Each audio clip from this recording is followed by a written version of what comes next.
Hello everyone and welcome back to another AFK journey video. In this video we're going to be talking about Reinier and what has happened to him. Is he still important for you to be building as your first Hypogean Celestial or not?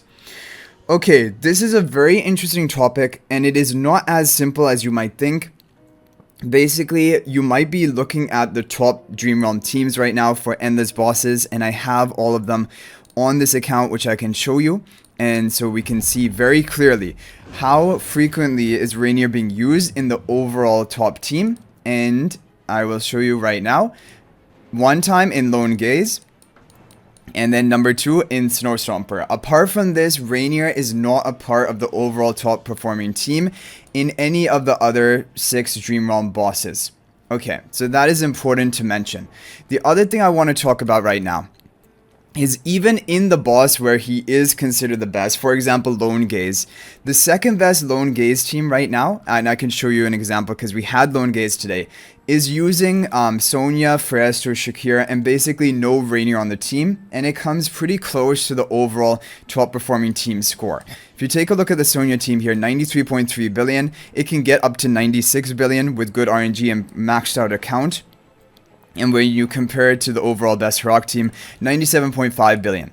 So definitely the Heroic team with Reinier is the best for Lone Gaze. However, the Sonya team without Reinier comes really close. And so for example, when you're looking at it from like basically a perspective of someone who hasn't built Reinier, you can still put together almost all of the top performing Dream Realm boss teams. Is basically just Snowstomper where you're going to struggle because Snowstomper really heavily relies on Reinier. Even the top 1 and then the second best team are going to be using Reinier. And so that is something that you will need Reinier for. Okay, but the fact that now he's only being used in 1 to 2 of the endless Dream Realm bosses, you might think, okay, can I skip him? Because for example, Heroic is right now using 4 of the top bosses and he is even like a candidate to be skipped.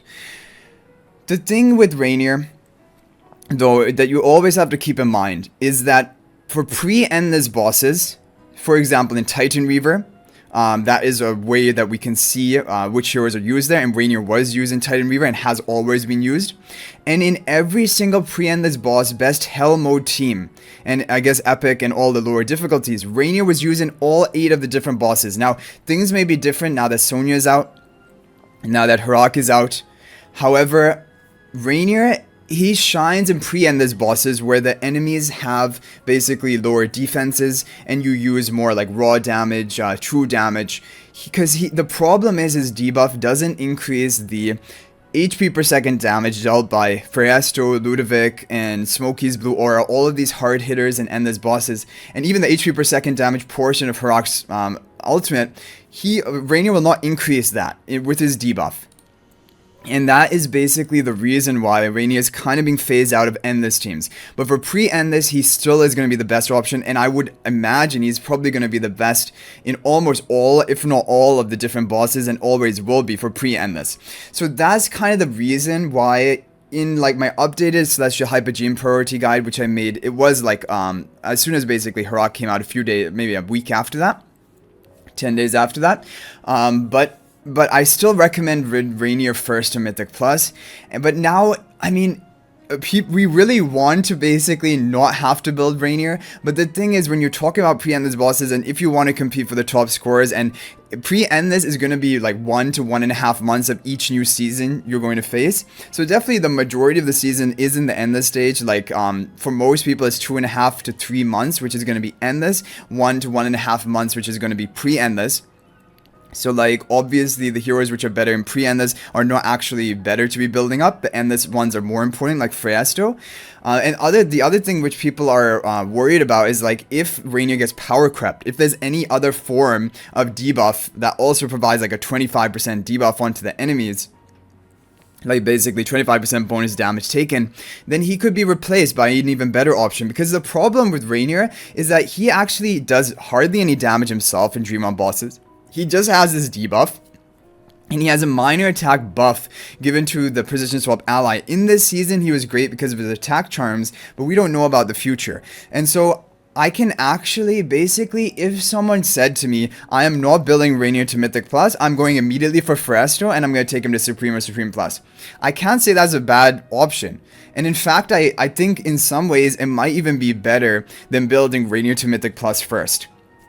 So that is kind of the thing. I think the priorities are slowly shifting. However, it is not a clear-cut answer of whether you should be skipping Reinier or not. For endless bosses, definitely Reinier does not have a great place, and definitely anymore. He used to actually be pretty good before Harak came out and Sonya came out. He was using 3 to 4 of the top 8 different endless bosses, but now he's basically only using 2, and one of them could be like, you could not run that team and run the second best team and be almost competing with the top team. So Reinier is kind of replaceable, and I do agree with people who are thinking that, who knows, like, they're going to be 3 Celestial Hypogeans coming out next season. Maybe any one of them could be power creeping Reinier as a Dream Mom like hero in his role. So how long is Reinier actually going to continue to be a good option? So my overall opinion, like, if I had to start an account from scratch, I would honestly be tempted to skip Reinier to Mythic Plus, because I know you only have to get 8 copies to get him fully online, and other heroes you need more than that.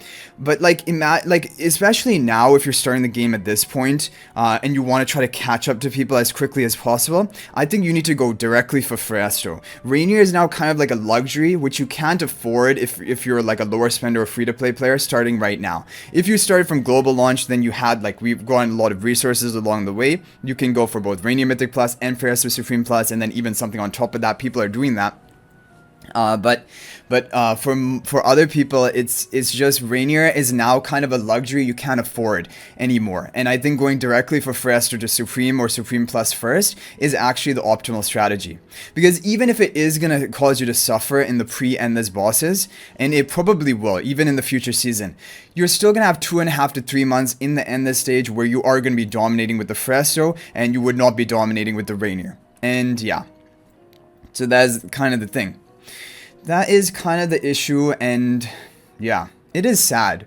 It's sad because it's like, we just need a hero that does Reinier's job that is like of the normal factions. And like, imagine if that happens. Like right now we had Sinbad, which came really close to basically being another debuffer rather than Reinier. And if Sinbad had more value from his debuffs, like increasing, if they were not reducing effectiveness so much as they were, he actually would have replaced Reinier. But the problem was the debuffs were reduced so dramatically in bosses that Sinbad wasn't quite good enough.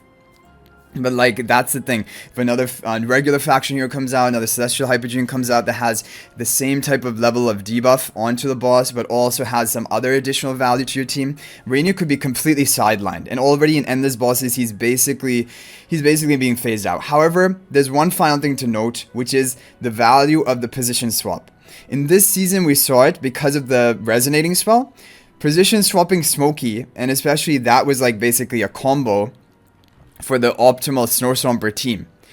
And that is mainly one of the reasons he's being used. Like in the non-Harak team, he is used to position swap the Smokey with the resonating spell. And so, for example, that is like a mechanic no other hero can do, and you would not be able to get resonating spell on your Smokey without doing this and have him be in a good position. And so that is there's some value to that as well. But is it worth investing 8 copies just for like the limited value? And in the future season, if there's not a resonating spell type equivalent, then it wouldn't even work. Like Smokey only really worked in Snowstomper because of the resonating spell, giving him the immunity after the ultimate cast. Like probably in future seasons, we're not going to have that ability, and then he will not be actually usable.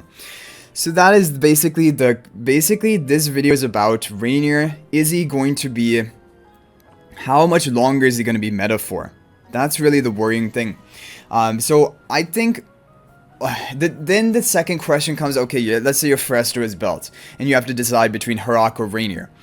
Obviously, Harak for Endless is better than going for Reinier. There's no question about it. But for pre-Endless, I still think Harak is going to be pretty good, but you would want to have Reinier along with the Harak. Like, Reinier is a beast in pre-Endless. This debuff is really useful when you're trying to just do raw damage to break through the enemy, and that's why, like, Kruger is good with his debuffs, Reinier is good with his debuffs. So you're gonna lose it out a bit on Endless, but like you can sacrifice your Endless for that 1 to 1.5 months, and then go all in for your actual Endless, like sacrifice the pre-Endless, I mean. So that's basically the overall discussion I wanted to have in this video. You guys can share your thoughts about Reinier in the comment section. But I do think if you are a new player, you're always pretty much safe going for Fresto. Fresto has been so amazing. Like, I actually thought that maybe Harak would power creep him, but the thing is, Harak needed Fresto as food, and so Fresto is still a part of all of the best Harak teams as well. And like the thing is, Fresto will just always get value. Like if there's any supports added which are crazy in the future that give more haste, then the Fresto and his illusion gets so much value off of that. Any supports that give more attack buff, Fresto and his illusion gets so much value off of that. So basically, Fresto and his illusion, they're just always going to be beasts and kings of Dream Realm. It's going to be really difficult to actually power creep them. And so Fresto is always a safe pick. But then for your second pick after that, that's where it really comes down to. And I don't know, go for Harak, go for Reinier. It's a difficult decision. And we're going to have to see actually at the beginning of the new season. But I do think Reinier is actually maybe not the #1 priority anymore for Celestial Hypogean, and Fresto might be it. But you guys can share your thoughts. I'll see you guys in the next video. Thank you all for watching. And until then, everyone, peace out for now.